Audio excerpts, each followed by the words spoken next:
আজকের গল্পটা কোনো রূপকথা নয়। আজকের গল্পটা আমাদের আশেপাশের ঘরগুলোতেই ঘটে। আজকের বাবা মায়েরা প্রায় সবাই এক কথা বলেন, আমার সন্তান যেন পিছিয়ে না পড়ে।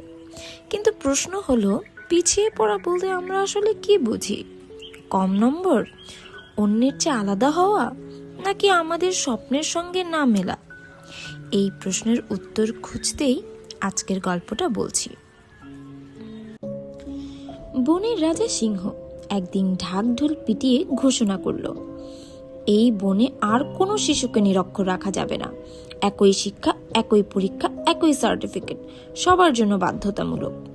শুরু হলো শিক্ষা অভিযান। হাতির বাচ্চা, বাদুড়, উট, জিরাফ, মাছ সবাই এক স্কুলে, একই বই, একই বেঞ্চ, একই প্রশ্নপত্র। কারো দিকে একবারও তাকানো হলো না কে কি পারে আর কে কি পারে না। ক্লাস টেস্টের ফল বের হলো। হাতির বাচ্চা ফেল। হাতি কাপা গলায় জিজ্ঞাসা করলো, কোন সাবজেক্টে? উত্তর এলো, গাছে ওঠা। হাতির মাথায় তখন শুধু একটাই চিন্তা, আমার ছেলেকে ফেল বলা হয়েছে মানে সে অযোগ্য। সেই দিন থেকেই শুরু হলো চাপ, তুলনা, টিউশন। আমাদের সমাজও তো তাই না? ওর ছেলে পারলে তুই পারবি না কেন? সময় গড়ালো। ফাইনাল রেজাল্ট, হাতি ফেল, উট ফেল, জিরাফ ফেল, আর মাছ প্রায় সব সাবজেক্টেই ফেল। শুধু বাদরের বাচ্চা টপার। মেডেল, বাহবা, ছবি, আর ঘরে চুপচাপ কান্না, ভাঙা আত্মবিশ্বাস। মাছের ছেলে কাঁদতে কাঁদতে বলল, মা, আমি দম নিতে পারি না, আমার জায়গা কি জলের ভেতরে নয়? কিন্তু মা বলল, চুপ কর, এই স্কুলে না পড়লে মানুষ হবি কিভাবে? পথে দেখা হলো শিয়ালের সাথে। সব শুনে শিয়াল বলল, তোমরা কি কখনো ভেবে দেখেছো সবাইকে এক জিনিস শেখানোই কি শিক্ষা?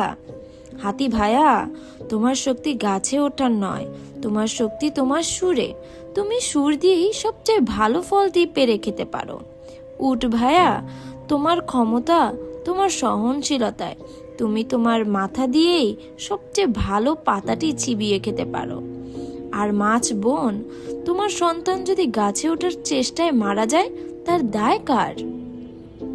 তাকে জলের ভেতরেই ভালো স্কুলে ভর্তি করিয়ে দাও, তাহলে দেখবে সমুদ্র এপার থেকে ওপার সে কত দ্রুত যেতে পারে। এই গল্পটা আসলে আমাদের জন্য একটা বড় সতর্কবার্তা। আমরা অনেক সময় সন্তানকে মানুষ বানাতে গিয়ে তাকে নিজের মতো করে বানাতে চাই। মনে রাখতে হবে, নম্বর কম মানেই অযোগ্য না, আলাদা মানেই পিছিয়ে যাওয়া না। প্রত্যেক শিশুর ভেতরেই আল্লাহ আলাদা করে কিছু দিয়ে পাঠান। আমাদের দায়িত্ব তাকে অন্য কারো মতো বানানো নয়, বরং তার ভেতরের ক্ষমতাটাকে বাঁচিয়ে রাখা। না হলে আমরা হয়তো ভালো রেজাল্ট বানাবো, কিন্তু ভালো মানুষ হারাবো। এই সত্যটা যত তাড়াতাড়ি বুঝবো, তত তাড়াতাড়ি আমাদের সন্তানরা ডুবে যাওয়ার হাত থেকে বাঁচবে। আসসালামু আলাইকুম, আমি লিমু স্যাক্রেড অ্যান্ড সিক্রেট থেকে। এতক্ষণ আপনারা শুনছিলেন শিক্ষণীয় একটি গল্প, আমাদের চারপাশের পড়াশোনা, মা বাবার প্রত্যাশা আর সন্তানের প্রকৃত ক্ষমতা নিয়ে। এই গল্পটা হয়তো একটি বোনের গল্প ছিল, কিন্তু এর শিক্ষা আমাদের ঘরেই, আমাদের সমাজেই লুকিয়ে আছে। আশা করি এই কথাগুলো আপনাকে একটু হলেও ভাবতে বাধ্য করেছে। ইনশাল্লাহ আবার দেখা হবে আরও একটি নতুন পর্ব নিয়ে। ততদিন পর্যন্ত ভালো থাকবেন, সুস্থ থাকবেন। সবাইকে আল্লাহ হাফেজ, শুভরাত্রি।